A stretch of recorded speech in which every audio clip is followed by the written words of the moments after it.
What is up, my fellow behavior nerds? Welcome to the Understanding Behavior live stream. How's everybody doing tonight? Welcome back, or welcome if it's your first time here. Do we got any first timers? All right, we got me was a first timer last week, but now they're ready to go for week 2. Love to see it. Welcome back. How's everybody doing? We are talking verbal behavior tonight. Pretty neat topic, pretty revolutionary topic. And with this topic, I always like to go into a little bit of a history lesson behind verbal behavior because Skinner's Verbal Behavior, which was released in 1957, was a pretty revolutionary textbook. Or not even a textbook, it was more like a theoretical work. And it had a really interesting history, and you might be shocked to know that like when the book came out, everybody's just like, I don't get it, and just like didn't read it. We'll talk about why that is the case when we talk about our history lesson. But yeah, it should be really cool. I'm excited to inform you guys on all of that history behind it, and then we'll get into the nitty gritty and everything that you need to know for understanding our verbal operants, how to identify them in questions, knowing the difference between formal versus the function of behavior. We'll also talk about audience versus speaker roles, and we'll do a quiz, and we'll also point out what the BCBA exam is going to try to trick you on with verbal operants. Also, okay, we got Carl Urban here is actually Kelly. I'll try to remember that best I can. Well, sweet. We've got a great crowd here already. Thanks for being here. If this is your first time here, just make sure to check out all of our cool stuff that we have on understandingbehavior.shop. I'll drop a link into chat right now. If you're not signed up to our email list, highly recommend that you do so. We'll give you some coupons, some free mini mocks, and updates to when all of our free events are happening. We do cool events 3 times a week that are totally free for you to come and learn from. So sign up to our email list. Check out our course. It's one of the best, most efficient ways to learn behavior analysis that is out there. So highly recommend. We've got some really great mock exams too if you're ready to put your skills to the test and see how you're going to do on the real beast. All right. Well, let's get into our topic, verbal behavior. And also, if you haven't yet, make sure to hit the like button on the video. It helps get it out to other people. And we also like to do giveaways during these streams. So the faster we can get that like counter up, the faster we'll do some giveaways. So make sure you're hitting that thumbs up button, and we can give away some cool stuff tonight. All right, we got cookies and cream testing soon. When's your test date? Is anybody testing next week? It's always exciting. I feel like we'd had a ton of people pass this last week too, which is always exciting. Lots of new BCBAs in the house. We'd love to see it. All right, cool. We got Kelly testing Tuesday. Aaron Bear testing soon. All right, Nissa, next week. You got this, girl. We got Mary, March 21st. Carolyn, the 28th of March. All right, all right. All right, see, that's Katarina. You got this. Heck yeah. All right, couple on Monday. Marichu on Monday. You're perfect. You're ready. I know you are.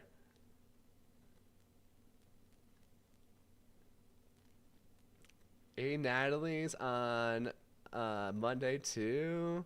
All right, lots of people coming up. Well, yeah, stick to your schedule. Be confident in what you know. Keep practicing mock exams and do the error analysis on your mock exams. I know it's kind of annoying, but honestly, it's such a good tool to use to understand why you're getting questions wrong. And, you know, like the BCBA exam is just questions. So you should understand how you're getting questions wrong so you can improve at it. So use that error analysis tool. If you need a link to it, I can drop that in chat soon too. Let me just find that for you guys so you have it. Oh yeah, here's the link.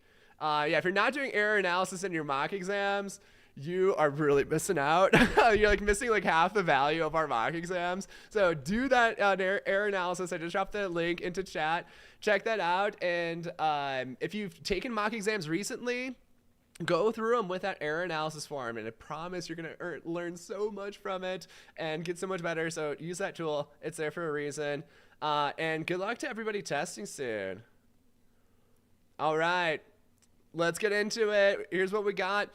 Here's our agenda. Kind of ran through it already, but first we're going to talk about what is verbal behavior, talk about difference between form versus function, vocal versus verbal, really important distinction to get down, audience versus speaker roles. Then we'll do the ABCs of all of our different verbal operants. We'll talk about the difference between formal similarity and point-to-point correspondence. We'll talk about how the BCBA exam is going to try to trick you on verbal operant questions, and then I'm going to try to trick you on verbal operant questions. You can use the error analysis tool for the mini mocks too. It'll be just as useful, just a smaller amount of questions, and obviously they're more focused. All right, first let's start off with what is verbal behavior. Verbal behavior was a textbook that was dropped by Skinner in 1957. And like I mentioned earlier, that when Skinner dropped this book, like nobody really cared. I was just like, I don't get it. This is stupid. I don't know. But it ended up being a really important book. So it was actually Jack Michael, who I think in maybe the 70s or the 80s, he picked up Skinner's verbal behavior and he was like, oh my God, like Skinner was just a freaking genius. He totally understands like how language works and the different functions of it. And but Jack Michael, he was a professor at Western Michigan University. That's where I did my master's program. Wonderful school for behavior analysis and kind of one of the big pillars of behavior analysis as far as universities go. And one of his students, it might be a familiar name, was Mark Sundberg. Mark Sundberg was the person who wrote the VB map. So he was one of Jack Michael's students, and Jack Michael learned from Skinner and was really inspired by this textbook, Verbal Behavior. And Jack Michael is like, I'm just going to make all of my work as professor pretty much focused around verbal behavior because it's so cool. So kind of cool little history behind all of that. Skinner defines verbal behavior as behavior that's reinforced through the mediation of other persons. So this is kind of like your easy definition. It's it's basically just behavior that's reinforced by other individuals. But he also expands on that definition. These other persons must be responding in ways which have been conditioned precisely in order to reinforce the behavior of the speaker. So not only is it reinforced by another individual, but that person also has the reinforcement history to actually reinforce this the behavior of this individual in a particular way, is essentially what this definition is getting to. But if you just want a simple definition, I think this top half works for the most part. But just note that Skinner kind of did expand on that definition where the person reinforcing the behavior had to be conditioned to do so, essentially. Let's first talk about the difference between form versus function of language. So when we're talking about the form of a behavior, it's essentially what the behavior looks like. So it has two different parts to it. There's the type of verbal utterance that there is. So this can be either a speech, a sign, a text message, an icon, or a bunch of other things. So essentially like anything that communicates something that fits into that definition of like something reinforced by another individual. But form doesn't just include the type of verbal utterance that it is. It also includes the meaning, or part of the meaning of that. So what are the words? What is the grammar behind this response? What are like the different phonemes that are being used?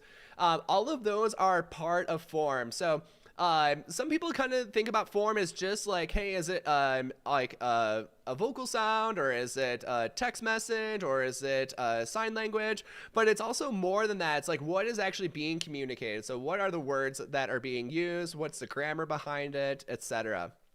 All of those go into form. Function is very similar to our definition of function for any ABC contingency. I'm going to test you guys real quick. What is a function of behavior? What does that refer to? Let's see in chat real quick. What do you guys think? So not a trick question. Just tell me, like, what does function refer to? What is...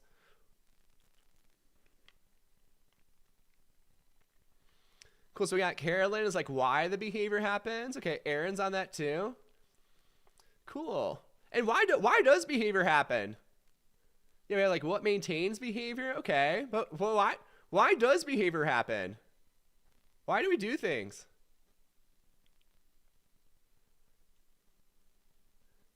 Ooh, I like Lacey is the first one to put our favorite R word into her definition.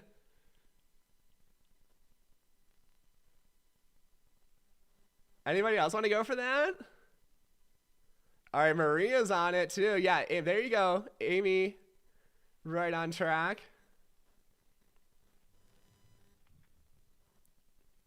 Good. Yeah, there you go, Isa. Perfect. So the function always refers to what is the reinforcement behind the behavior, and that does relate to why the behavior occurs, but to just get a little bit more nitpicky with it, it's behavior occurs because of reinforcement, and reinforcement is always associated with a context or an antecedent condition. So when we talk about function, it's the history of context and consequences, so reinforcing consequences that have occurred for verbal responses. So let's talk a little bit more about the impact of verbal behavior. Like I said, when Skinner dropped this book in 1957, nobody really cared about it. And also, this was a very different text from what Skinner was used to writing.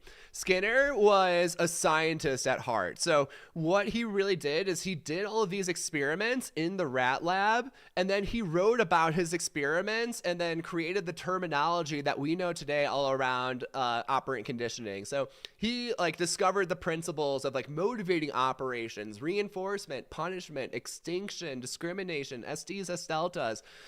Skinner invented all of that, but he did that through doing experiments and then creating terminology to explain his findings.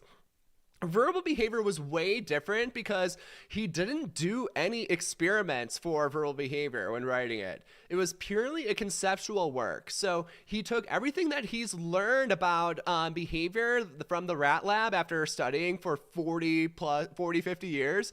And then he made this conceptual analysis. Okay, how does this apply to more complex language? And can we explain complex language in this kind of same framework? And invented new terms around it to explain it.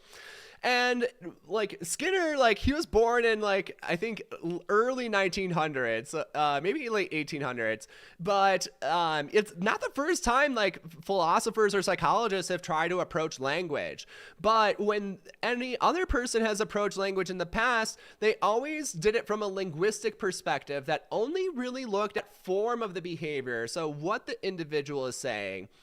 And verbal behavior was really the first text to shift this linguistic perspective to not only consider the form of behavior, but also the function of the behavior. So what are the consequences of verbal behavior, and how does this influence what verbal behavior exists for an organism, or what behaviors they actually engage in? One of the big parts of extensions of this is that it shows that language is not necessarily innate to us, but it is learned. It contacts these different antecedents and consequences, and that teaches us language.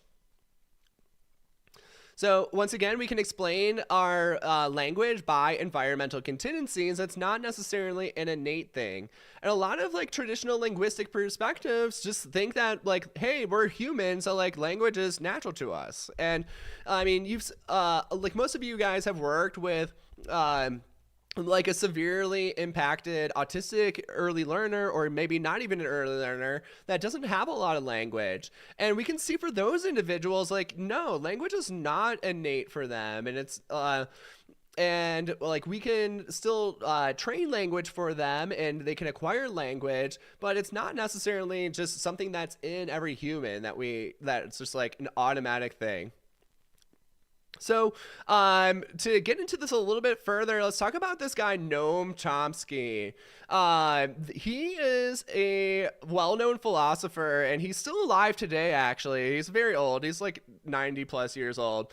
But this guy almost single-handedly crushed verbal behavior and crushed Skinner's analysis of behavior. Like, if Chomsky wasn't around, honestly, Skinner would be widely accepted to be the greatest psychologist of all time, and he would be like more popular than even like Freud, because his work just is accurate. So Noam Chomsky was Skinner's biggest critic of verbal behavior, and in my opinion, I think he kind of missed the whole point of the text of verbal behavior. And Noam Chomsky was arguing more in like, hey, like humans are kind of just special, and that's why we have really complex language compared to other organisms. So his explanation of language is that like we have just this language acquisition apparatus inside of us, and that makes us really special. That was not a really great explanation, and it's definitely not scientific. So honestly, I just think this explanation is really dumb, and it doesn't really like hint at anything. This language acquisition apparatus is not something that's ever been like identified in scientific research. Basically, like Chomsky didn't know how to argue this, and so he just made up a magical argument and was just like, yeah, Skinner was dumb. He doesn't know about verbal behavior. Humans are just special. And humans kind of like to think that we're special. Like, I mean, and we are special in a lot of ways, but we are just animals too. So we're very susceptible to contingencies of reinforcement in the laws of behavior. So this explanation is kind of dumb.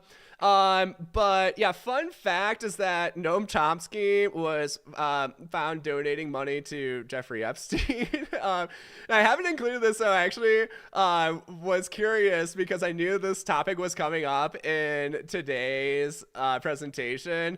So I went into the Epstein files search and was like looked up Noam Chomsky's name. And here is what I found. Is that his name showed up 3,800 times in the Epstein files. I honestly did not think it was like that bad, but apparently he's pretty integrated and pretty bad. I took the screenshot today. Anyway, Noam Chomsky, not a really great guy. He's a very well-known and very well-respected philosopher, but he single-handedly shut down Skinner, and he's got this connection to the Epstein files, which is not so great. So yeah, he sucks. We hate him. Yeah, obviously, like, being in the Epstein files is bad. I don't know exactly what he did, so I'm not going to make any accusations there. But just the fact that he shut down Skinner, like, that makes me mad. So, Noam Chomsky, boo, boo, boo, boo, boo. Anyway, on with that. We can forget about Chomsky, and we can focus on the things that are actually important, like verbal behavior. So let's talk about the difference between vocal and verbal behavior. So vocal behavior means that it's behavior produced by the vocal cords. I think it's really the easiest connection that we can make. Vocal behavior, vocal cords. And contrasting that with verbal behavior, we talked about how this is a much broader spectrum of different behaviors. It's essentially communication that's mediated by another individual. This word mediated, again, you can kind of just replace it with reinforced by another individual, and you really don't lose much there. I know, isn't that such a crazy connection though? And yeah, I had to do that search today, and I'm like, oh my god, that is a lot of mentions. So probably up to no good, but I don't know. Hopefully justice will do its course. Anyway, moving on. So that's vocal versus verbal behavior. Vocal cords, easiest way to remember that. Verbal behavior, much broader category. Let's next talk about our audience versus speaker roles in verbal behavior. So whenever we're analyzing verbal behavior, we always want to look at our ABC contingency based around our speaker. So depending on what behavior is of interest, the speaker role might change, but we always want to orient around our speaker, kind of just like with our basic contingencies. We always want to orient around the behavior of the individual who's that's interesting and that we're analyzing in any current moment. So this kind of changes the roles of stimulus and behavior. So when we're looking at a speaker's behavior, that means the verbal behavior of other individuals is going to serve as a stimulus. So again, we want to keep that frame always on the speaker. So if we're looking at verbal behavior of somebody else, then that speaker is experiencing that as a stimulus. It's not a different behavior for analysis at the in that current ABC contingency. When we're talking about the definition of an audience, this can either be the current audience or a broader verbal community. So my current audience is all the people in this chat right now. We've got 111 amazing, beautiful people here ready to learn about behavior analysis. So that's great. Or it can also be our broader verbal community. So right now, like, you guys are my current audience, but my broader verbal community is basically anybody who's interested in behavior analysis and wants to learn about verbal behavior. And more specifically for me, it's kind of like people who are starting for the exam and know a thing or two about behavior analysis already. So this can create stimulus control of our verbal behavior. So depending on who your audience is, this might evoke different sets of verbal responses. So right now, like, my audience is you guys, and you guys all have at least some experience with behavior analysis. But let's say, like, I'm like talking to verbal behavior to like a girl on a date, and she doesn't know anything about behavior analysis. Like, I'm going to talk about this subject in a much different way. So those are kind of be like SDs and S deltas for what will get reinforced with those different audiences. So think about this, like, no matter who your audience is at a certain point of time, they're going to be associated with different styles of speaking and reinforcement for different styles of speaking. So that is constantly shifting as our audience is shifting. We can also think about verbal behavior in a covert method. So covert verbal behavior is just kind of like a more complex term for thinking. But when we're looking at covert verbal behavior, all of our ABC contingencies are exactly the same. The only difference is that you are both the audience and the speaker. You're like, whoa, that's a pretty crazy analysis. So it's like, how can you be the audience and the speaker? But it kind of makes sense because you're the only person like that your thoughts are communicating to while you're thinking. So you are receiving that stimulus, but you're also engaging in that behavior. So you serve both roles as audience and speaker, which just kind of gets a little trippy, but also kind of cool. All right, you guys with me? All good so far? I'm seeing our like counter is starting to get up there. We got 110 of you, 56 likes. All right. Yeah, if you talk to yourself, that would still be like verbal behavior. And I guess that wouldn't be as covert. So that might be influenced by like people around you. So if you're talking to yourself while you are alone, then that might be like really similar and adjacent to covert verbal behavior. But if there are people around, then we kind of have like our different stimulus condition available there. And it might be affected by other people that going on there. Allison Deal has a pretty deep question here. Would there still be S deltas present in covert verbal behavior? So I think it's kind of like if you're thinking like we always make relations to your environment. So like, for example, if I'm at the theme park, like I'm probably like more oriented on like theme park things. So like there are like SDs for like thinking about theme park things, and they might like inadvertently serve as S deltas. Like maybe I'm just like not thinking about work as much when I'm in the theme park. But if I have like an urgent deadline or like something I'm like a project that I'm really excited about, then it might not be a sufficient S delta. So not necessarily S deltas, I would say, but I think there are like prompts that can make behavior more likely. Kind of crazy. What task list item does verbal behavior fall under? I believe it's an item in section G. And there might be one in section B too, but I forget. I think they just reduce it to one item in G, but I couldn't tell you the number. Somebody has that up. They can pull it up. All right. Well, let's talk about verbal operants in general. This term operant confused me for a while, but operant is only referring to our ABC contingencies. So whenever you hear this like word like operant, like verbal operant, or what is the operant for this behavior, just think about this ABC contingency: antecedent, behavior, and consequence.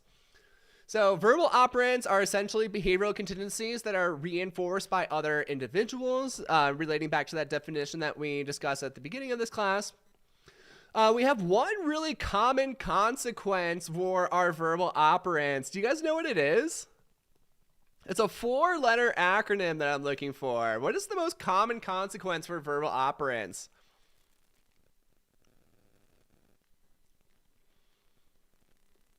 If you know the acronym, sweet. If you can spell it out, even cooler. All right, Allison and Kayla are on it. Gabriella's on it.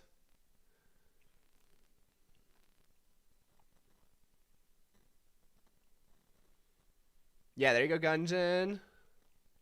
Remember, I'm looking for a 4-letter acronym, not just a 3. A lot of you guys got the 3 in there. Cool. Allison's on it. Kioma's on it. Cool. Yeah, there you go, Jessica V. All right, looking good. Yeah, nice, Morgan. Sweet. So the 4-letter acronym we are looking for is GCSR, which stands for Generalized Conditioned Social Reinforcement. So this can refer to a lot of different reinforcers. But essentially what I want you to think about with GCSR is like it's either praise, approval, and or coherence. So for example, like if I showed you this lip balm and I was like, hey, check out my new pet rat, and I showed you this lip balm, you guys would be like, Nick, that's not a rat. That's like lip balm.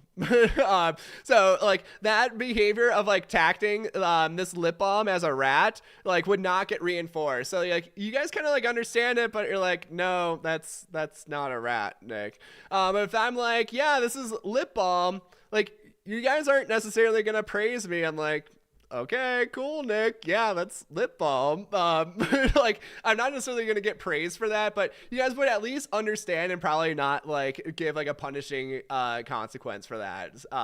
So it doesn't always need to be praised for this consequence. Just note that it kind of be, like, approval or understanding or coherence or, like, yeah, I get it. And often that is going to be enough to reinforce these verbal responses. Cool. So, yeah, a lot of people just only think about this as praise, but it can be like more general and doesn't always need to be like, praise. It can just be like, yeah, I get it. Cool. Doesn't need to be anything drastic. The only exception to this is the demand. And we'll talk about that when we get into our operants in just a sec. Some of you guys probably know that already. So the thing is with these verbal operants, you know, most of the time when we're analyzing behavior, we're always looking at what is the function of the behavior. But the thing is, like, for most of our verbal operants, they're going to have this same reinforcer. Most of them have this GCSR, as the reinforcer. The only exception to that is the demand. So looking at the consequence is usually not the most compelling thing to look at when we're analyzing our verbal operants. The main thing that you want to focus on is going to be the relation between the antecedent and the form of the behavior, because this is something that is different with all of our different verbal operants. So consequence, mostly the same. Our main focus for identifying an operant is going to be on the relation between the antecedent of the behavior and the form of the behavior. Cool. Let's get into our elementary verbal operants. We're going to start off by labeling the ABCs of all of our different operants. So I want you guys to throw these into chat. We'll start with our man. What is the common antecedent for the man? What does the behavior look like? And then what is the consequence? Let's see it. What you guys got?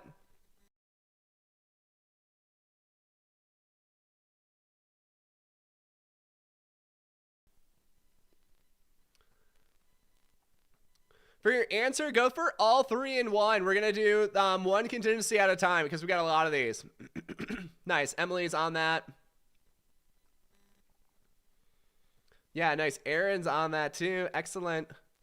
So label all 3 boxes. We want the whole ABC here. Antecedent, behavior, consequence.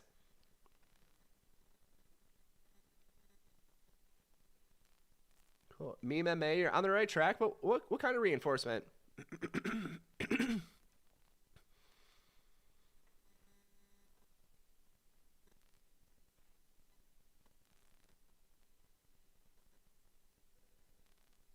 Cool. Gabriella's on it.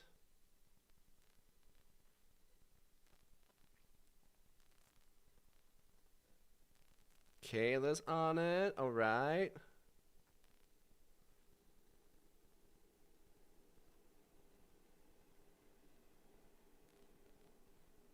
All right, some good ones here.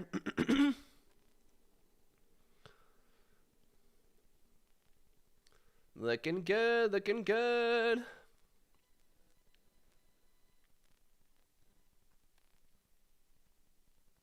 Yeah, N. Wilkins on the right track. Good. All right, let's go ahead and review this one. For our antecedent, we have an MO or an EO. Essentially, something is going to become more reinforcing, or something could become more aversive too. So note that establishing operations could also affect aversive stimuli. So this could also be the antecedent for a man. So if you hear like earlier today, my fire alarms are going off in my apartment. I'm like, this sucks. Like, can you turn these off? And but hearing the fire alarms was the aversive stimulus and like the antecedent for a man.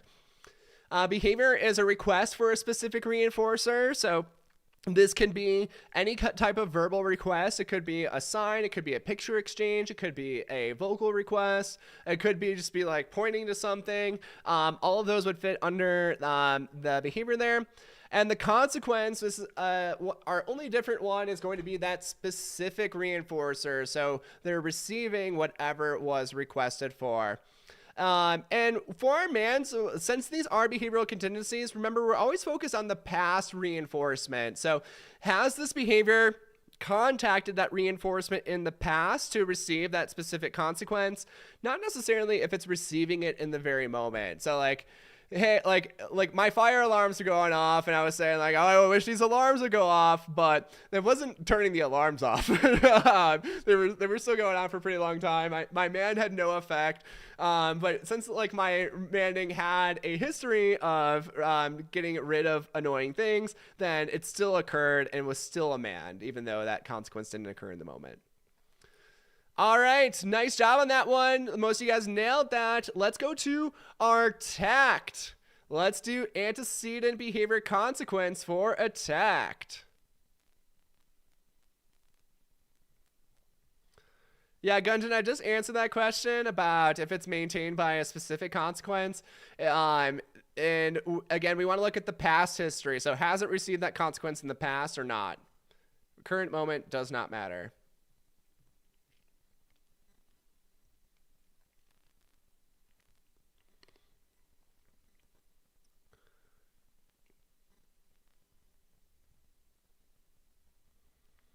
All right. One thing I'll mention here is that sometimes we like right now in these ABC charts, we're going over what's called a pure operant. So this is like the most like basic and pure form of this operant, but there are also impure forms. So like, for example, for the man, like if I asked you like, hey, what do you want? That would be an impure form because it's not just the EO there. I also have like this intraverbal kind of combined component that is serving as an antecedent. So that would be called an impure man, where if it's just like, I'm really craving this thing or I'm really deprived of this thing, and that evokes the request, then that would be called a pure man, where it's only like the main antecedent.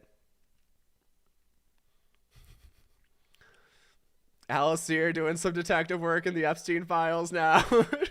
Yeah, I doubt it's good, but and I appreciate your work, but it's not going to be the focus of tonight. Unless you find something really juicy.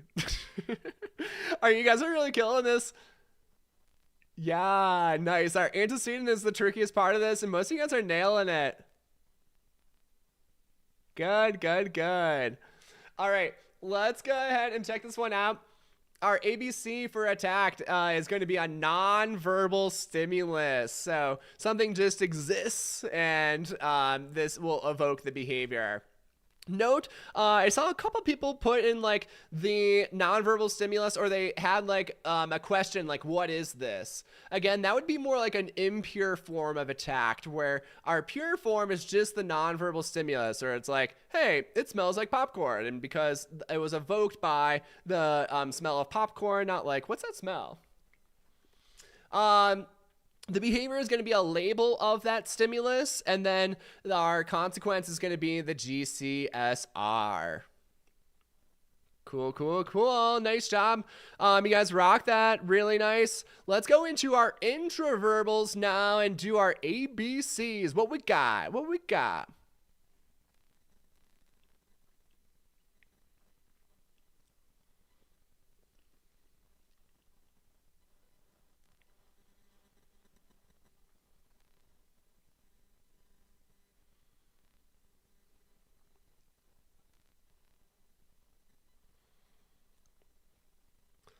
Get them ABCs.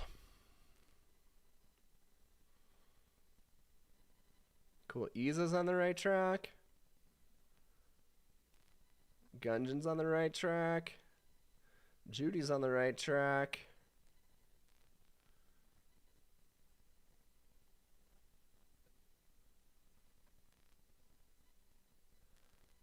Nisong 5 looks great.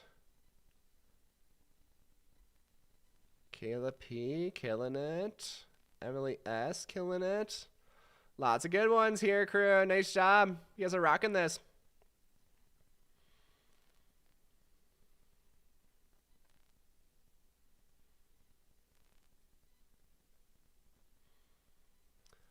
Yeah, pure and impure tact examples real quick. So, if I just showed you this and you're like, that's a lip balm, that would be a pure tact. If I asked you, what is this? And then you said lip balm, that would be an impure tact. So it has multiple operants within it. It's not just the nonverbal stimulus evoking that response.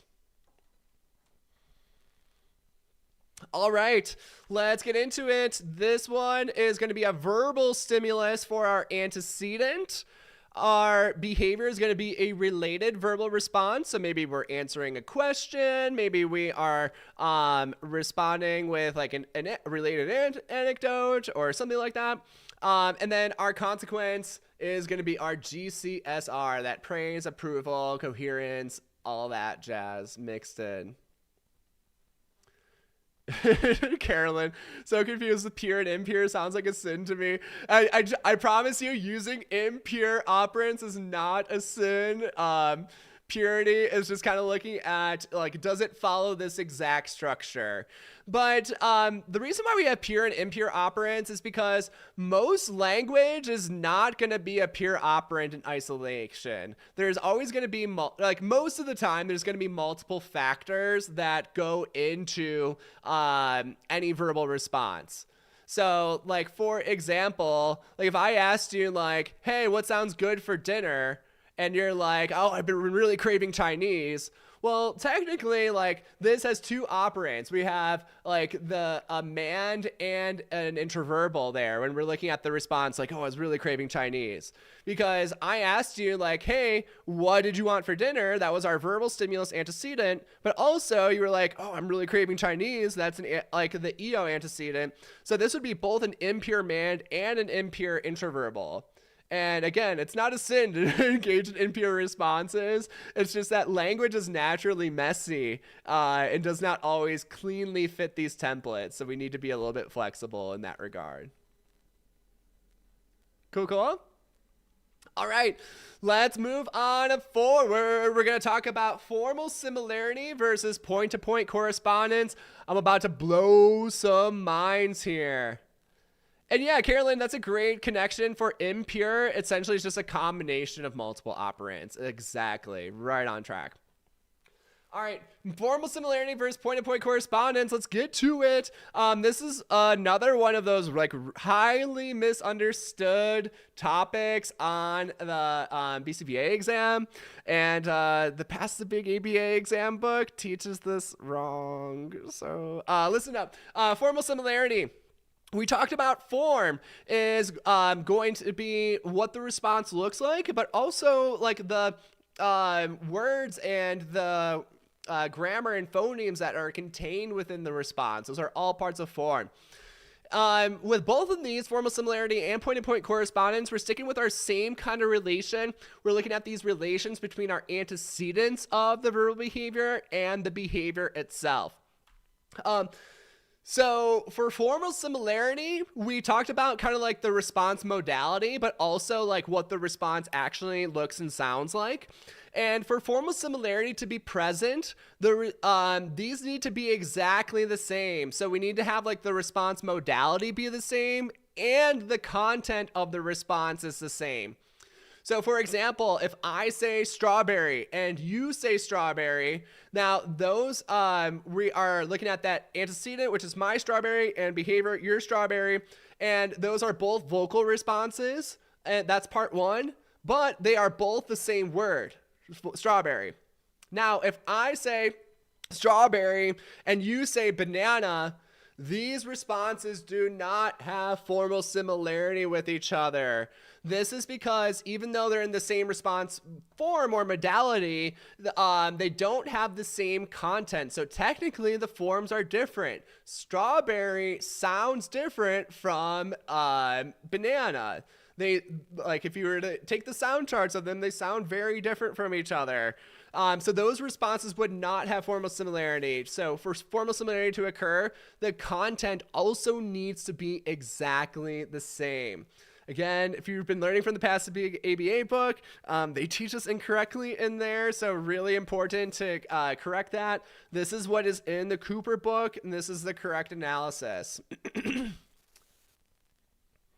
Yeah, so essentially it needs to be the same exact behavior is what we're looking at. So it's more than just response modality. It needs to be the same exact behavior for formal similarity to be present. We cool on that? All Gucci? If you had it wrong, now's the perfect time to correct it. No shame in it. Just always learning, always improving, always getting better at this stuff. And yeah, it's like imitation. We'll talk about that with our next set of our verbal operants. All right, let's go ahead and compare this. So actually, yeah, one more thing on this. This applies to our category of verbal responses known as duplics. So think about duplics as essentially we're duplicating our antecedents. And a lot of you guys are talking about like echoics. Yes, echoics are a type of duplic. And we'll, again, we're getting to those in the next slide. So we're almost there, almost there. All right, let's go to point-to-point correspondence. Point-to-point correspondence, again, is a relationship between our antecedent and behavior. Again, verbal behavior, that's always going to be like our relation of focus. And this is that there is some meaningful and exact relation between our stimulus and behavior. So, for example, I say strawberry, and then you type out the word strawberry. Those responses have point-to-point correspondence. So even though they're not in the same response modality, like mine is vocal and yours is typed, they still have a meaningful and exact relationship with each other where your word typed out has a exact relation with my word that I'm saying, and it's meaningful. So formal similarity has both components. It's exactly the same thing and the same response modality. Point-to-point correspondence means that it's meaningful in exact relationship, but it might be a different response modality. And yeah, we're going to get into the examples that have these in just a minute. So I know a lot of you guys are eager on it, but we're getting there, I promise. But before we get there, I see that we have crossed an important threshold of likes on our video. We got 131 people here, and the threshold tonight was a clean 69, and we've got 72 likes on the video.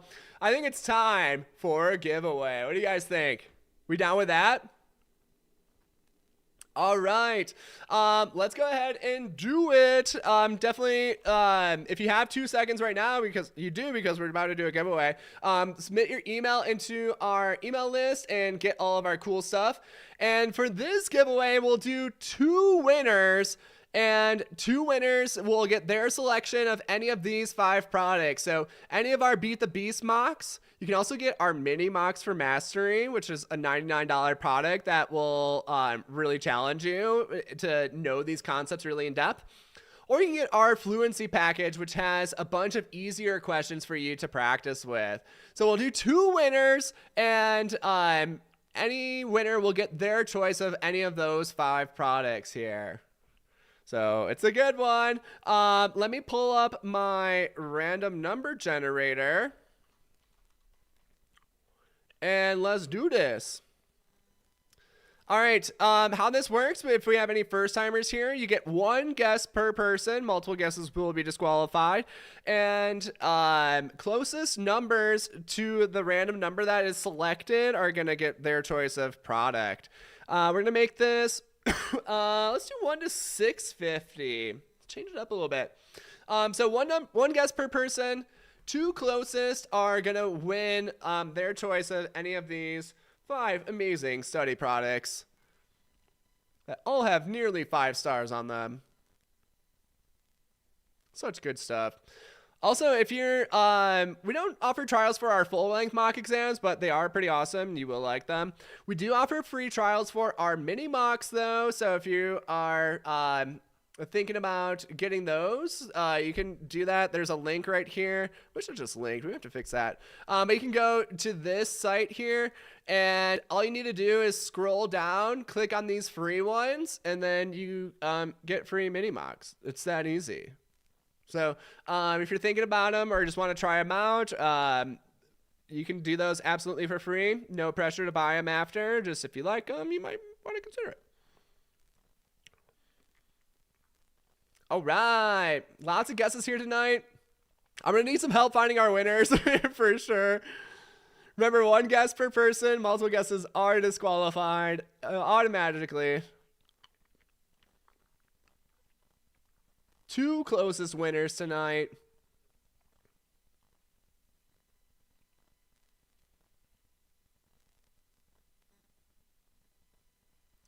I'm going to give you 5-10 more seconds, and we're picking our number, closing up for good. Oh, we have Into 002 has 3 guesses. Sorry, bud.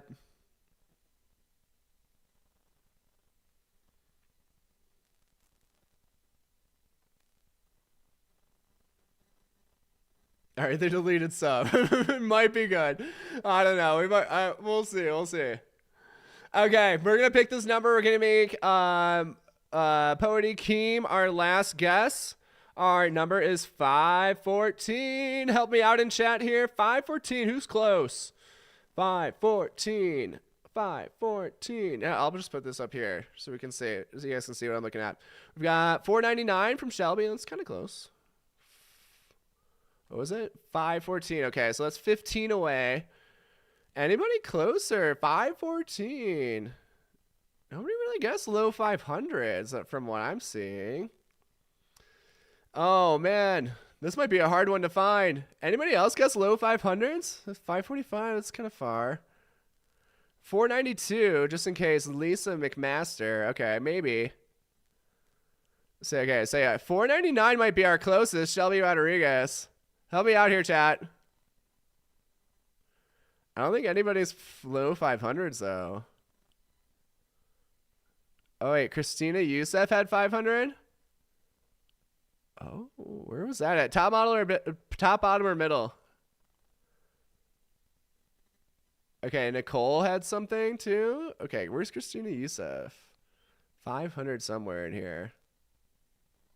Middle. Okay. Let's see. Fives.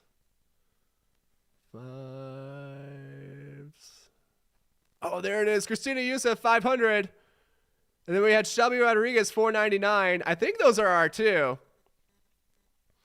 So if on the top end of that, somebody would have to be closer than 529. So if you had between under 529. Oh, we had Dear Dude, also 499. Where was that at?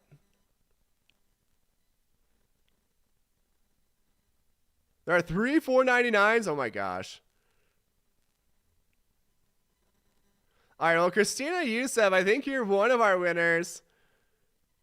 Dear Dude, where was Dear Dude at? Another 499. I'm looking.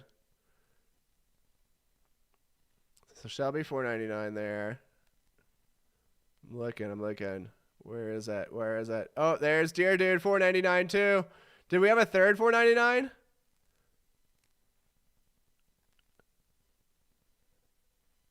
Was there a third 499 or no? Okay, I see Dear Dude.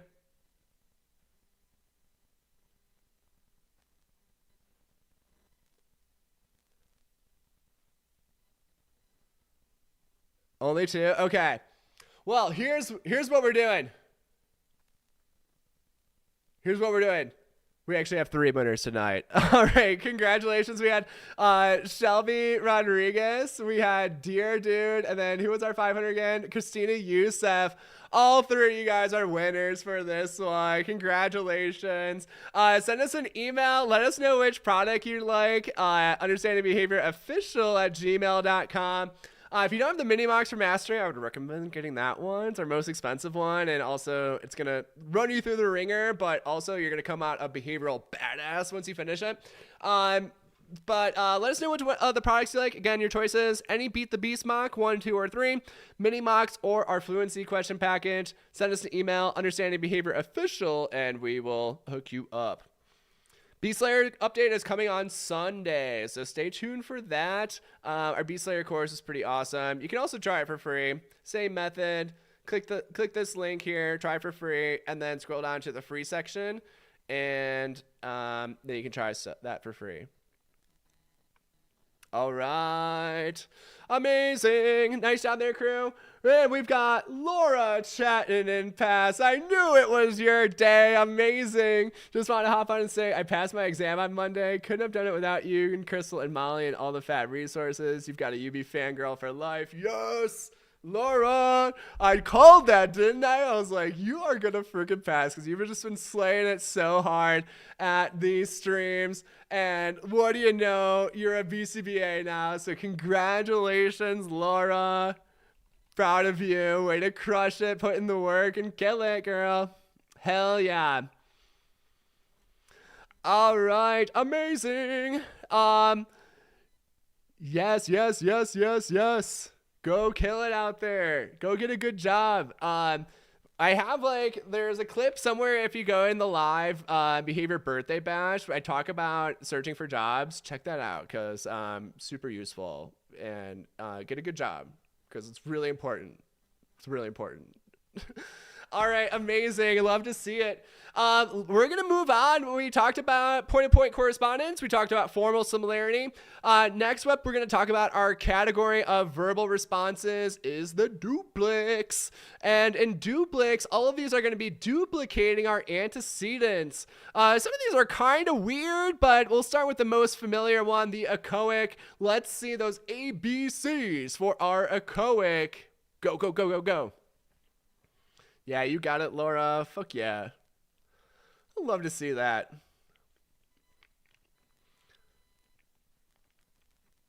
I have taught so many students now that usually based on your performance in these streams, I can tell if you're going to pass or not. It's like a crazy sixth sense that I've developed. I was like, I would have bet money on Laura passing, and she did. If only somebody would have taken my bet, but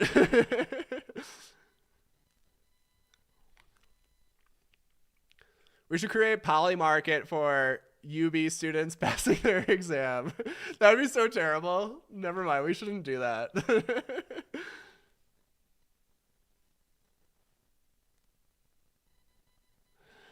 All right. On the echoic, it looks like we have a really mixed bag of answers here. I want you to be really careful. Think about vocal versus verbal on this one. Which one is it for that antecedent?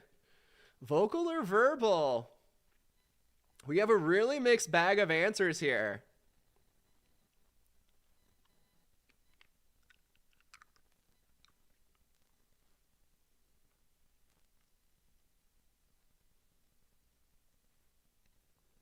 This might be a good time to provide a rationale for your answer. If you provide a rationale, you're more likely to get it right. And if you don't get it right, you're still going to learn more.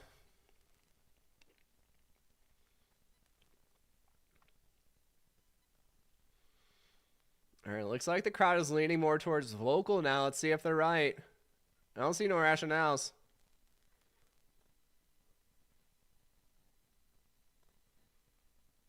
There you go, Mary. Extra cool points for Mary. First one to rationalize that one. All right, now we're getting the rationales. Okay, we can toss us some cool points. Make it rain some cool points here.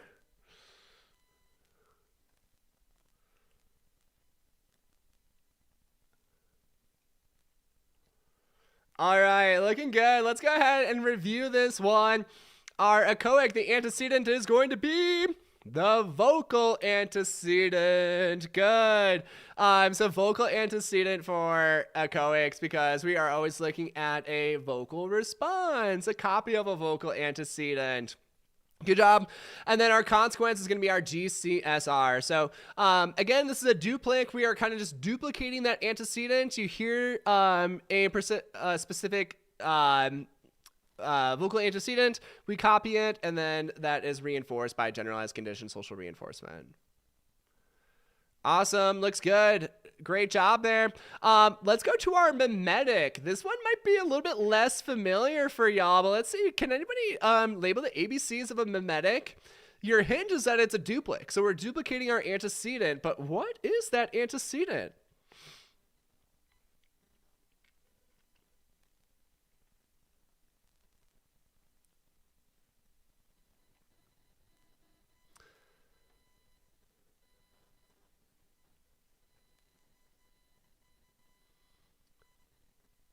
Yeah, so we have a good question that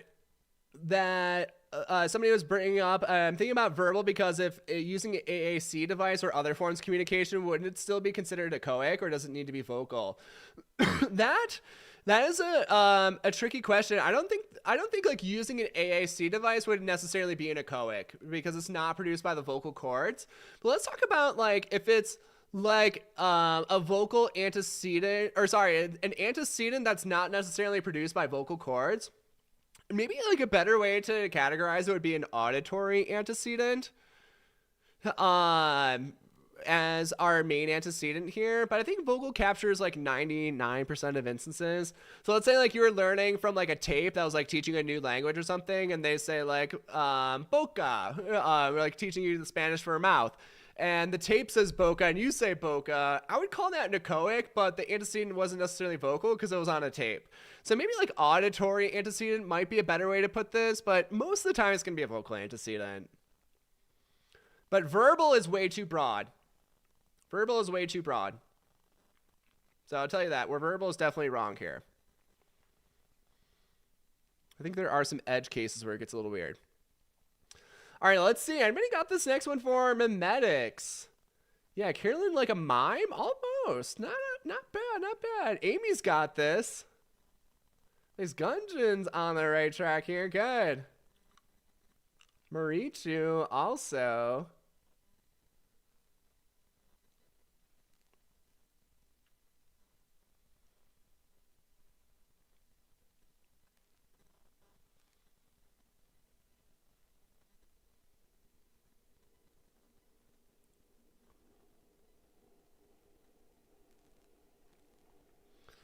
All right, let's check this one out. Our mimetic, our antecedent is going to be a motor verbal stimulus. So both words are important here. It needs to be motor and verbal. So most of the time this is going to be sign language, but it can also be like other things. So if I give you like a peace sign, like people know like, hey, this means like peace or like peace out.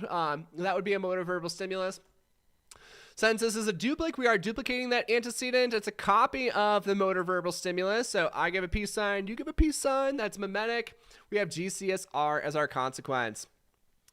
All right, we had a couple of good questions in chat. Let me pull these up again. We're talking about the recording one for our echoics. Like if this was a recording instead of somebody actually saying something, it is like technically a verbal antecedent, but technically all vocal antecedents are verbal antecedents too. But like I said, I think that's kind of an edge case, and maybe like auditory antecedent would be a better description here. But again, most of the time that's going to be vocal. But there are like some edge exceptions, but I think I would still fit under echoic. We have another question from Magdiel. Has a great question actually about the echoic. Let's say mom says ball, and then the child responds buh.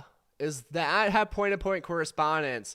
So that would, I would say it does attempt to have point-to-point correspondence. So it's like a partial echoic, but it wouldn't be necessarily a complete echoic, but that would be part of echoic training, is that you kind of like work with what they got and start to shape that. So it's like an attempted echoic where it technically has part of like the point-to-point correspondence, but just didn't complete the full response. So like we're most of the way there. That would be like echoic training, like where they're learning echoics, and it I think we would still count that as an echoic, but it's not a complete echoic, or it would be a partial echoic is how we would call it. Good question. All right, let's go for our last one, copying text. You may not have heard about this one, but hopefully it's pretty straightforward. Let's see if you can get the ABCs of copying text. What we got?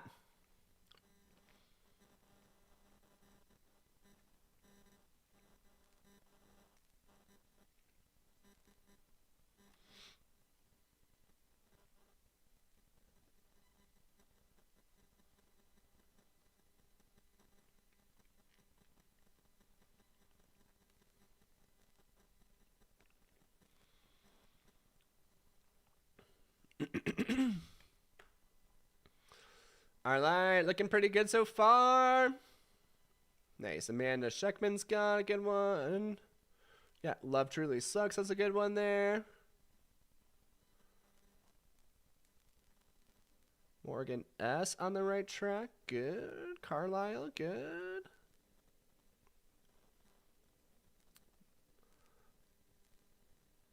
Mild M looks good. 89.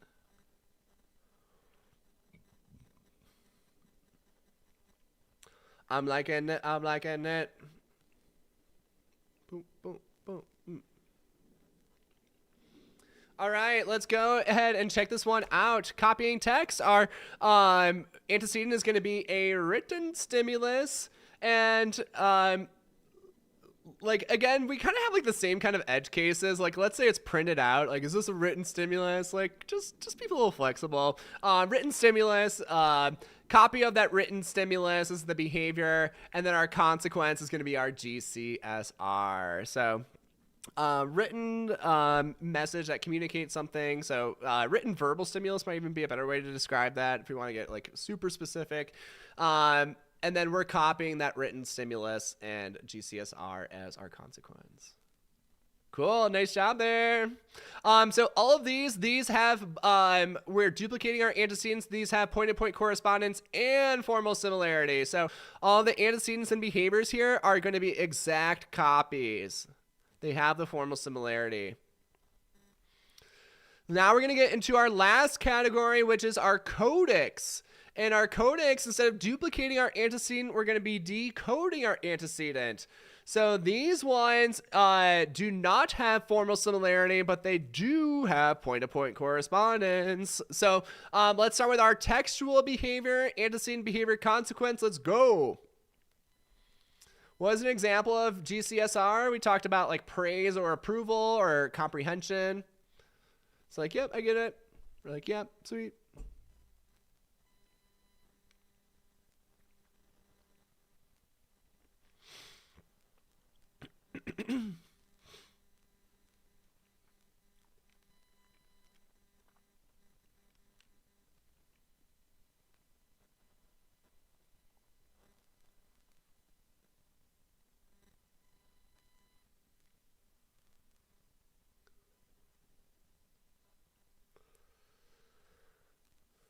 All right, I like where we're going. Answer's looking good.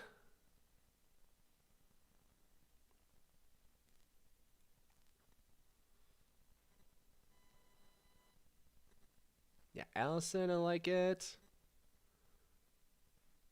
Shaynaz, right on track.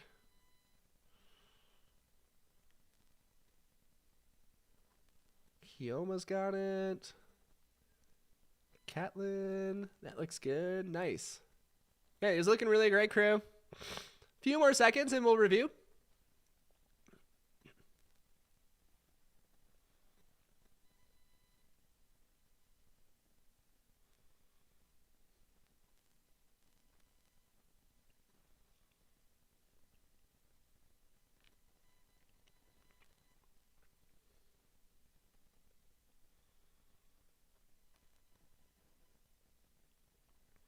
All right, looking good. Our antecedent for textual behavior is going to be a written antecedent. Then our behavior is going to be reading that text. So the words themselves are going to have that point-to-point correspondence with what the words actually are that are written.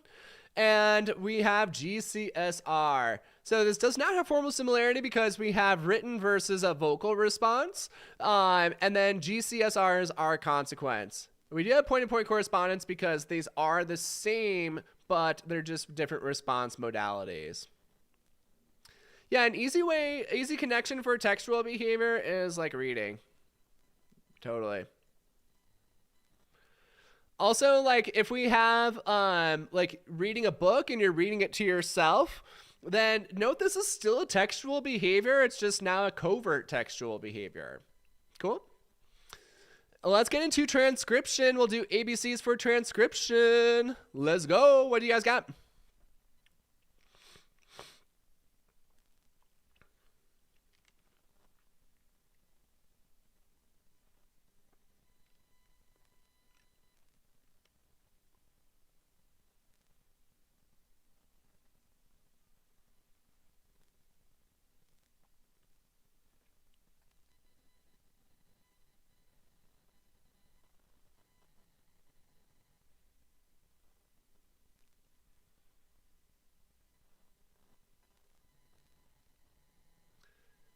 Yeah, for these, like any text versus written, those are essentially the same things that we're referring to.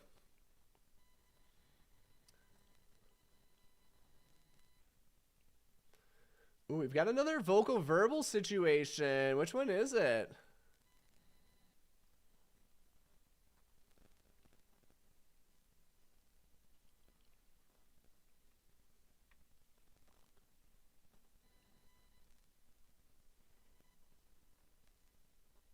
Or is it both? Dun, dun, dun.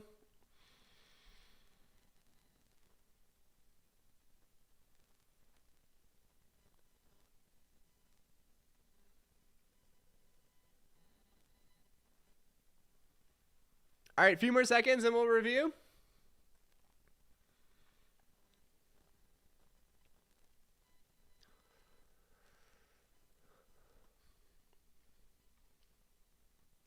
Let's check it out. Our antecedent here is going to be a vocal stimulus. It is actually a vocal verbal stimulus. So again, for pretty much all of these, like these are all going to be verbal. For the written, it's also going to be verbal here for our textual behavior. And then for our behavior, we are writing down the words that were spoken or that we're hearing. And our consequence is going to be our favorite, if I can get my PowerPoint working, to GCSR. So yeah, it can be both here, vocal and verbal, but we do need to include that vocal in there. Verbal is going to lead us down a route of incorrect answers on its own, but if we specify vocal verbal, then we are in the clear. So easy way to think about this, a lot of you guys mentioned this, is kind of like dictation. So like we're writing down what somebody hears. And again, we're not necessarily have to do it with a pen. We could type it out. That would be a transcription behavior too. Cool, cool, cool. Elang is asking, I thought transcription occurs when the learner copies what is written or writes what is verbally told to them. So the first part of that would be copying text. Now it's our Duplic version. If they're writing down what they're told, then that would be the transcription. Cool, cool.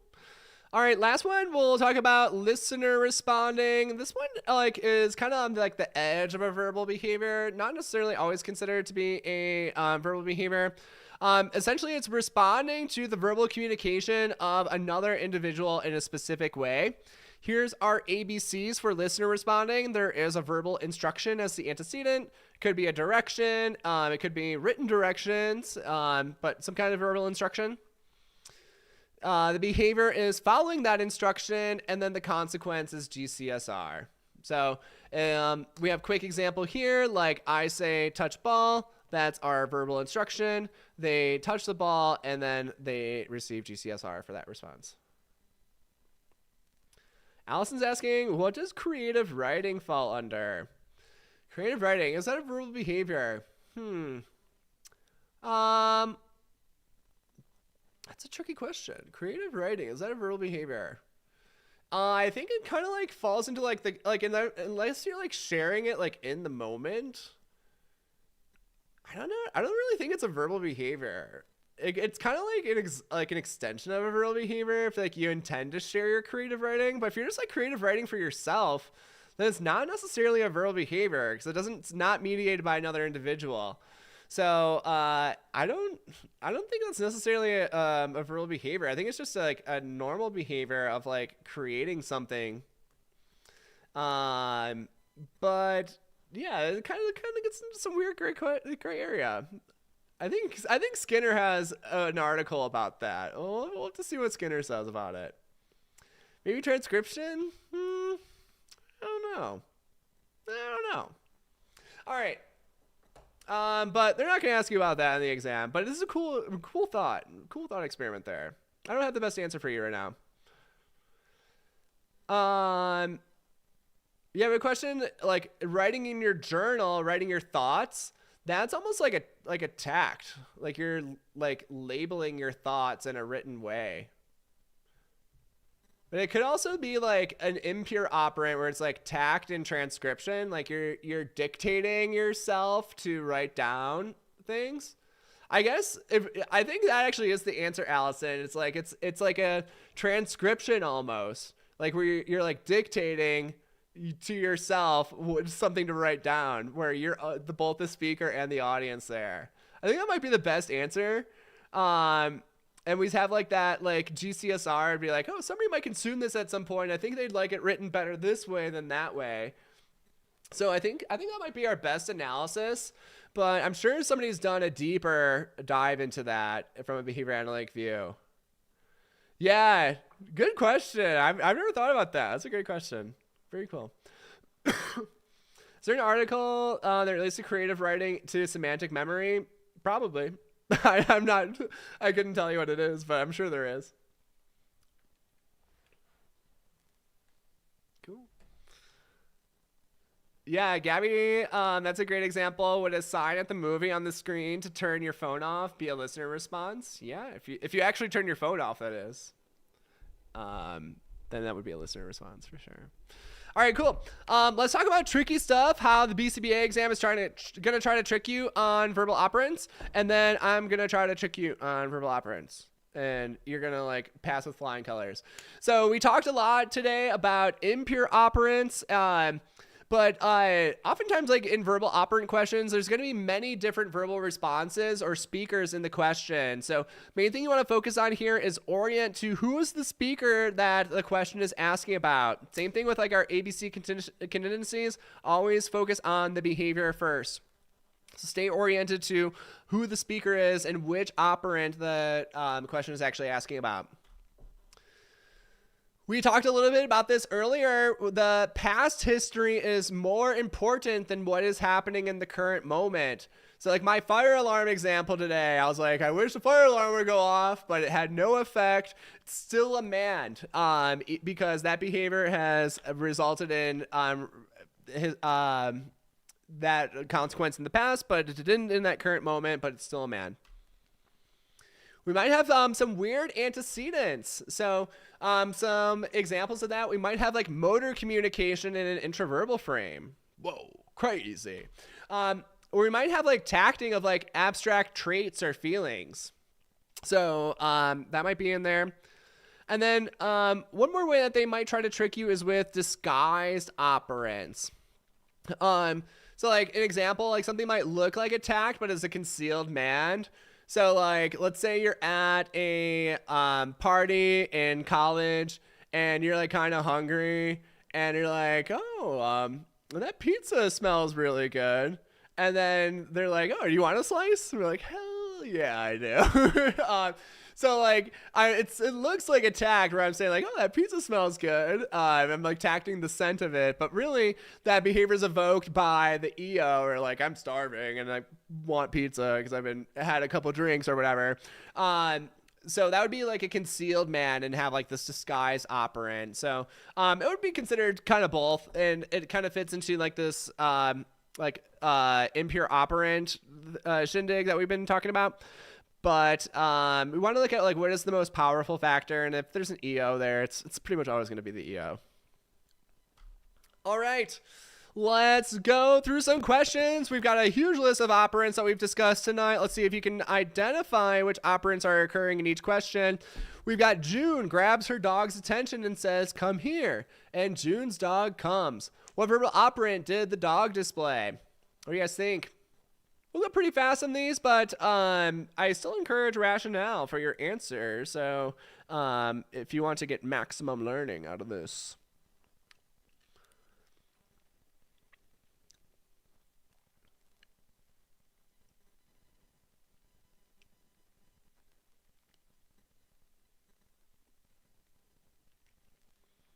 Nice, I like it. Gabby, Brittany, Judy, all got some rationales.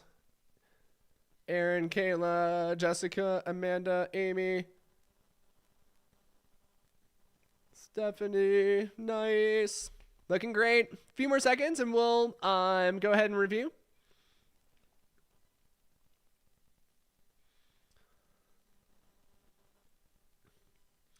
Awesome. So this one is going to be the listener response. So they responded to a verbal instruction by engaging in an action, but they did not necessarily engage in a verbal behavior. Sweet. Next one up, Remy had to run to the bathroom during an important lecture. He asked his neighbor to see their notes real quick to write down. Which verbal operant best describes the writing of the notes? What do we got here? If you're like, hey, these are kind of easy and you want a challenge, a lot of these questions have multiple verbal operants in them. So if you want to label multiple operants with your rationale, just more practice and more learning opportunities. Let's see it.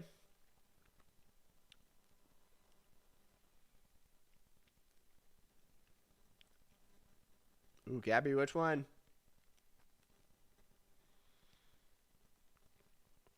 And if you are doing that, you're going to have to label your answer. So like this response is blank and this response is blank.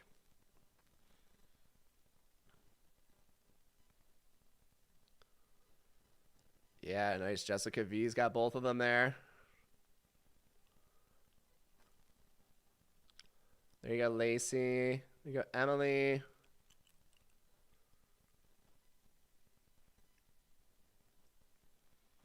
Nice. Christina's got double.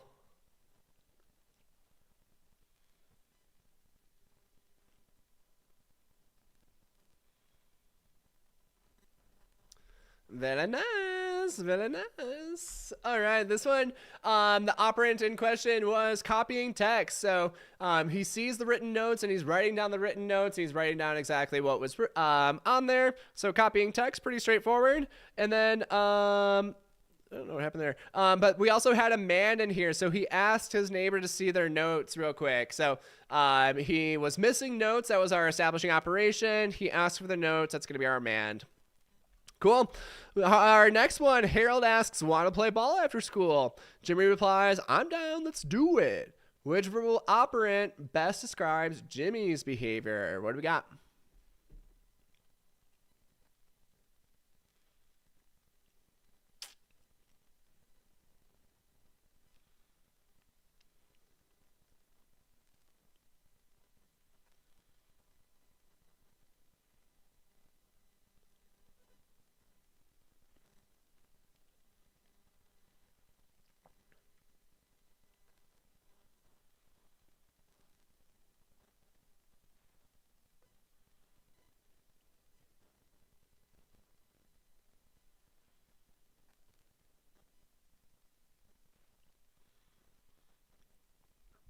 All right, I'm liking where we're going. Some of you guys getting multiple operants there too. Nice job, Lacey.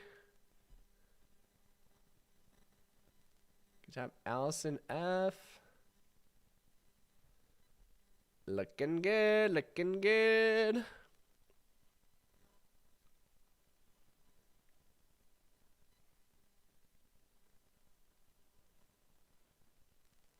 Nice, Maria Everly's got double there.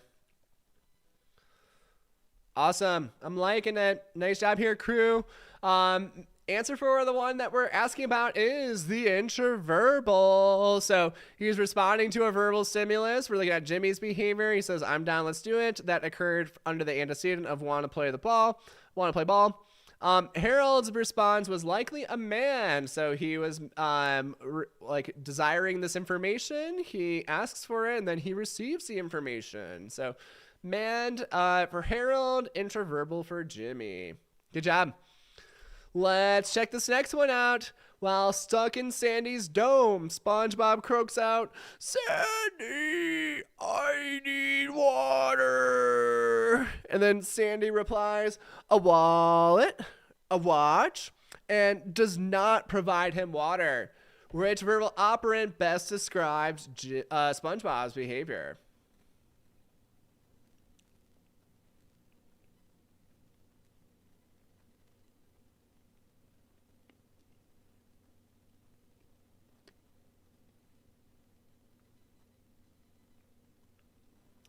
Great question. Why is this not also listener responding? Technically, all intraverbals are listener responding.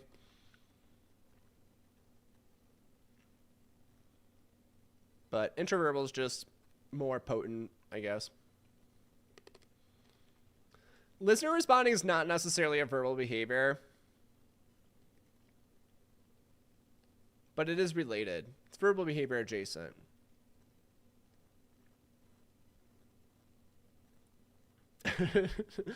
Yeah, sorry I ruined SpongeBob for you, Brittany.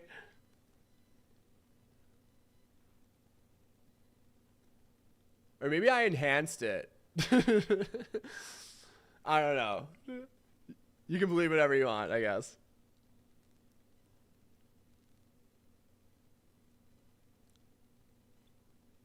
Nice. Allison Deal. Very thorough rationale. I like it.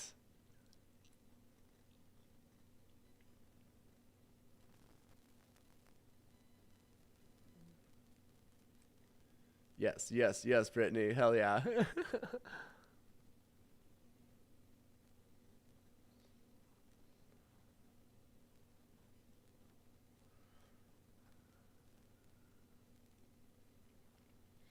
All right.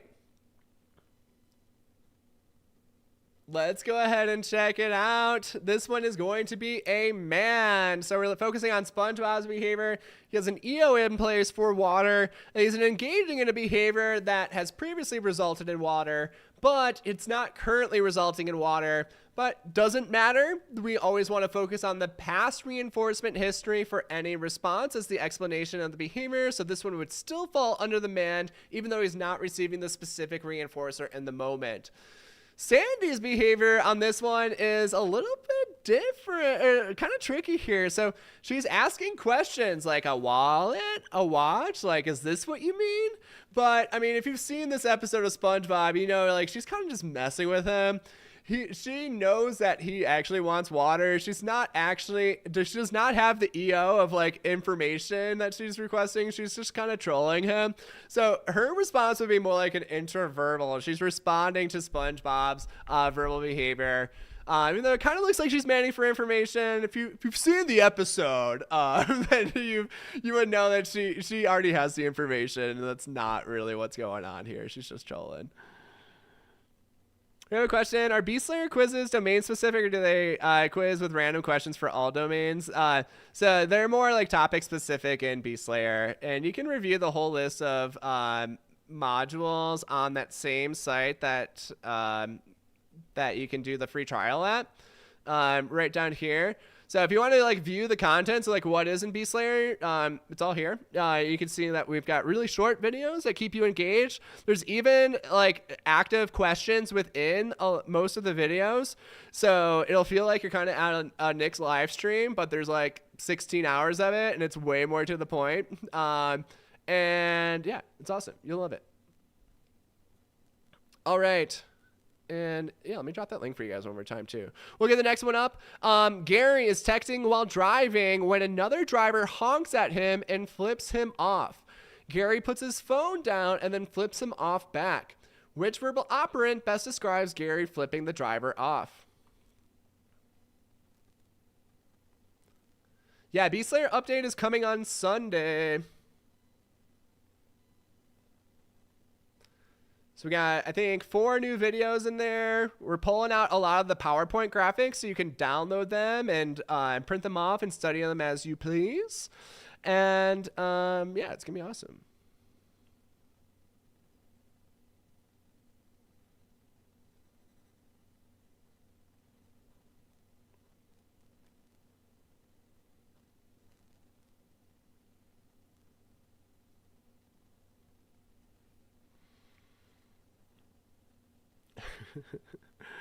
I know, it's really funny. Somebody actually like I think it was Crystal, who's one of the other instructors, who pointed this out to me after.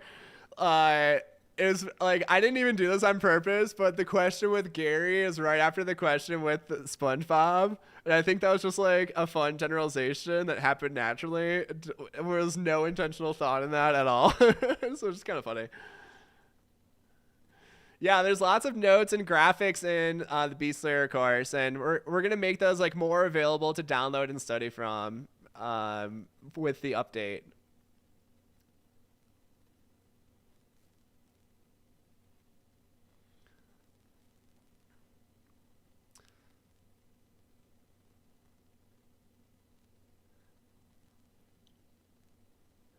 All right, you guys are nailing this one. Good job. This one is going to be a mimetic, and I know a lot of you guys like had never even heard of that term before today. So I'm glad you could already got to the point where you can recognize it. Amazing. So this one had a motor verbal antecedent. He was flipped off, and then there was a copy of that behavior where we flipped him off back. Those have point-to-point correspondence and formal similarity, mimetic, because we have our motor verbal imitation.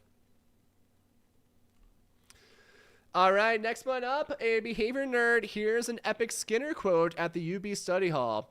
And what a strange discovery for a would-be tyrant that the only effective technique of control is unselfish. And then writes it down for later. Which verbal operant best describes writing down the quote? What do you guys think? Yeah, for the B-Slayer graphics, you will be able to download them and print them and hold on to them for as long as you want. Our study hall package, you don't have that option. But for B-Slayer, you do. Because you're spending the money, and we want to hook you up with the good goods there.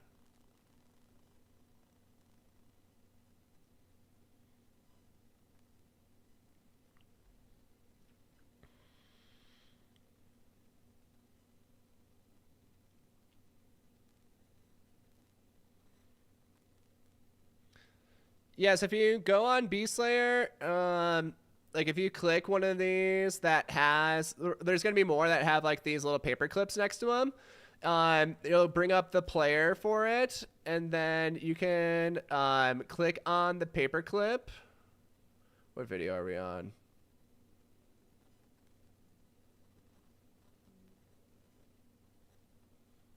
Let me go to one that I know has it. Oh yeah, the paperclip here on the left side, and then it will pull it up here, and then this will if you click this, it'll download it automatically.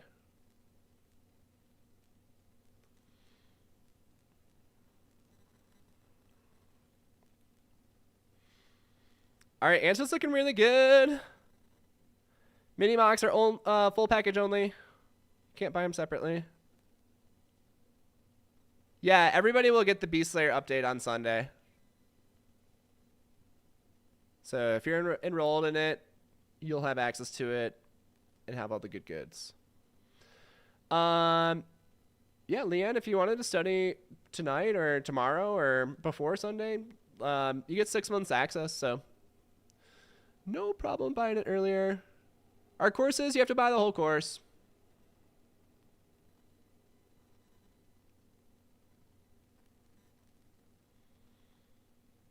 But there's a lot to learn, even if, like, once you pass. All right, looks like you guys are nailing this one. Our answer is transcription. So in this one, we had a vocal antecedent. He heard the quote, and then he writes it down. That's the behavior of interest. Transcription is our best answer here. Nice work. Great job. We've got one more here. While riding a roller coaster, Carla says, "I don't feel so good," and then vomits on her friend sitting next to her. Getting off the ride, her friend says to Carla, "You need to figure this out, bitch." Carla finds them a shower and clean clothes, and then they continue riding more coasters. Which verbal operant best describes Carla's response on the roller coaster? What do you guys think? What do you guys think here?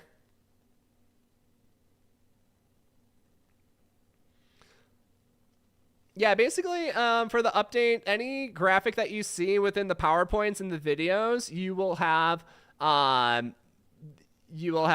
downloadable graphic for that. Yeah, and again, if you already are enrolled in BSlayer, you're gonna get the update. So don't sweat it. You don't have to do anything. I'll send you an email when it's live.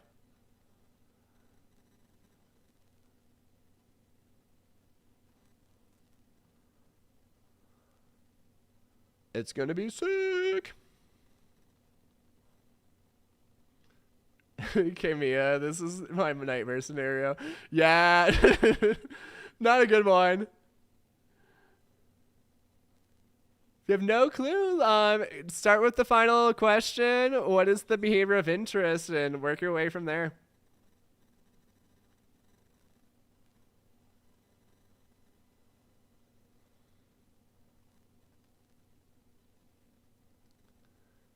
Christina, what's the most prominent antecedent there?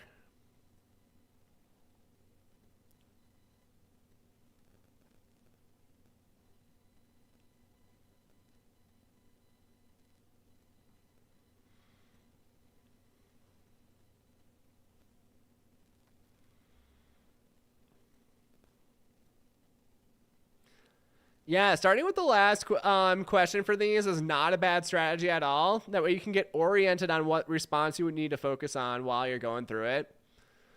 Same thing for like our basic contingency questions, like positive, negative, reinforcement, punishment, extinction, recovery. That's a great strategy for those too. All right, let's go ahead and review this one. Nice job here, crew. Best answer is attacked. So we wanted to look at the response. Her verbal operant, Carla's verbal operant on the roller coaster. So the antecedent was she was not feeling so good. She labeled that feeling a little bit more of an abstract thing. She's labeling a feeling. And then this was followed by GCSR. And again, like, her friend is not like approving this or like praising her, like, yeah, great job telling me you're gonna vomit on me. Like, it's not necessarily praise here, but it was like an accurate statement that we get that coherence. We're like, oh yeah, you really were sick. Shit. So again, looking at like that GCSR is not always praise. It can just kind of be like, okay, I get it. And you're like, yep, that's what's happening. All right, cool. We had a couple other operants in here. So her friend was saying you need to figure this out. This is a mand, and then it was complied with. And I think that's the only other verbal operant here, actually. Sweet. Nice job here, crew. We're going to skip the RFT part today. And yeah, thank you guys for watching. For anything on the shop, I need to update this. It's actually 10% off. You can use this discount code UBNerd, get 10% off anything on our shop. Only exception for that is tutoring, because we like to pay our tutors lots of money. And you can find all that stuff on understandingbehavior.shop. If you just want to try our stuff, we've got free trials of pretty much everything. Links are within the courses, course descriptions here. So you can find like the mini mock one here, or if you wanted to get B-Slayer going, be like, hey, is this the right tool for me? And you can click this free button here and it will bring you down. Just click on the free sections and you'll get to the good goods. It's getting a small update on Sunday, and you'll get access to that no matter when you've purchased it. And if you don't believe me that the course is good, we've got 47 reviews, 4.94 stars, and that's before the update. The course is about to get even better. So the shit works. You climb lots of points, and you'll have a great time, and you'll learn a lot, and you'll become a better BCBA because of this course. So, all right. Well, that's going to wrap us up for tonight. Next week, we will be back. Same time, same place, 8 p.m. Eastern on YouTube. We've got our study groups with Molly and Crystal on Mondays and Wednesday. Molly is at 7 p.m. Eastern. Crystal's at 8 p.m. on Wednesday. And yeah, you should join those because they're fucking badass BCBAs too. Maybe like they're energetic, but like nobody can really match my energy. But, anyway, thanks again for coming, y'all. We'll be back next week. Hope to see you there. If you're testing next week, good luck. Go slay this thing. And if you don't, we're here to support you until you do. Have a great night, and I will see you soon. Bye-bye.